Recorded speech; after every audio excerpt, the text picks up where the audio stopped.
শোনো, ফাঁকা সেটে প্রকাশ করা হয় এইভাবে, এইভাবে, ঠিক আছে, অথবা এইভাবে, এর ভিতরে কোনো উপাদান থাকবে না। সেট প্রকাশের রীতি কি? দুইটা সেকেন্ড ব্র্যাকেট দিয়ে আটকাতে হয় না উপাদানগুলোকে? তো এই সেকেন্ড ব্র্যাকেটের মাঝখানে যদি কোনো উপাদান না থাকে তাহলে সেটা ফাঁকা সেট, ঠিক আছে? ফাঁকা সেট দেখো বলছে যে সেটের কোনো উপাদান নেই তাকে ফাঁকা সেট বলে। তাহলে আমরা সেট প্রকাশ করি কিভাবে? এ বি সি, মনে করে এটা কোনো সেটের উপাদান, ঠিক আছে? এ সেটের উপাদান এরা। তো আমি যদি কোনো উপাদান না থাকে তাহলে ফাঁকা না সেটা? তাহলে এটা হচ্ছে ফাঁকা সেট। তখন দুইটা সেকেন্ড ব্র্যাকেট দেবা, মাঝখানে কোনো উপাদান থাকবে না, তখন সেটা ফাঁকা সেট। এটাকে এইভাবেও প্রকাশ করা হয়, ঠিক আছে? এইভাবে বোঝা গেল? চেষ্টা করলে পারবে। এখন শোনো, ফাঁকা সেট শুধু মানে প্রকাশ করার নিয়ম জানলে আমার বুঝতে হবে, ঠিক আছে? পাশে যে একটি বালিকা বিদ্যালয়ে 3 জন ছাত্রের সেট। আচ্ছা, বালিকা বিদ্যালয়ে কি ছাত্র থাকে? ছাত্রী থাকে। তাহলে বালিকা বিদ্যালয়ে যেহেতু ছাত্র থাকে না, সেহেতু এই সেট হবে ফাঁকা, ঠিক আছে? ছাত্র থাকে না, ঠিক আছে? আবার দেখো আছে x belongs to n, x belongs to, ঠিক আছে, ঠিক আছে? তো এইটা মনে করো এটা এই সেটের নাম আছে এই সেট, ঠিক আছে? দেখো তো x এর উপাদান কি হবে? স্বাভাবিক সংখ্যা।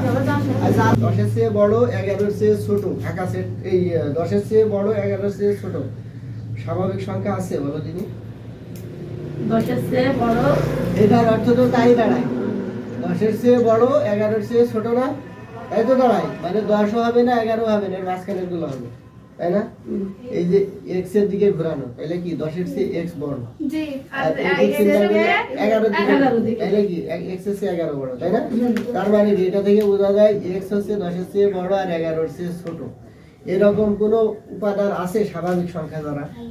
স্বাভাবিক সংখ্যা কারা? ধনাত্মক, অখণ্ড,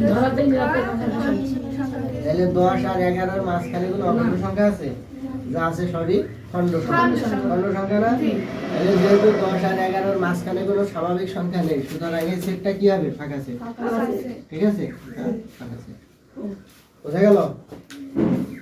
তারপরে আছে দেখো x belongs to n such that x মৌলিক সংখ্যা, ঠিক আছে? আর একটা আছে দেখো, মনে করো এটা b সেট, ঠিক আছে?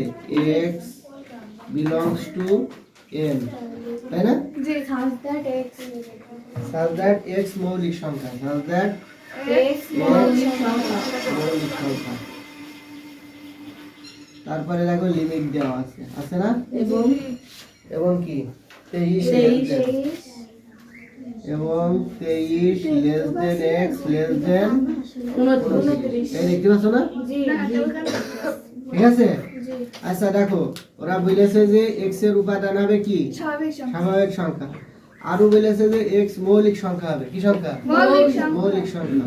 এবং আরো বলেছে যে লিমিট হবে 23 হবে না 29 হবে না, 23 এবং 29 এর মাঝখানে হবে, তাই তো? মানে 23 এর চেয়ে বড় আর 29 এর চেয়ে ছোট হবে না? তার মানে কি 23 আর 29 এর মাঝের গুলো হবে, 23 হবে না 29 হবে না। এরকম থাকলে ভাববা এটা হবে না এটা হবে না, ঠিক আছে? বোঝা গেল? এখন দেখো 23 আর 29 এর মাঝখানে মৌলিক সংখ্যা আছে না? 23 আর 29 এর মাঝখানে সংখ্যাগুলো আমরা দেখি 24 যৌগিক সংখ্যা, 25 5 5 যৌগিক সংখ্যা, 26 যৌগিক সংখ্যা, 29 মৌলিক, কিন্তু 29 তো নিতে নিষেধ করেছে, বলেছে না? 23 মৌলিক, 23 নিতে নিষেধ করেছে। তাহলে মাঝখানে যেহেতু মৌলিক সংখ্যা নেই, সেহেতু কি হবে? সেট ফাঁকা সেট। বোঝা গেল? ফাঁকা সেট বুঝতে পেরেছো? কখন ফাঁকা হয়?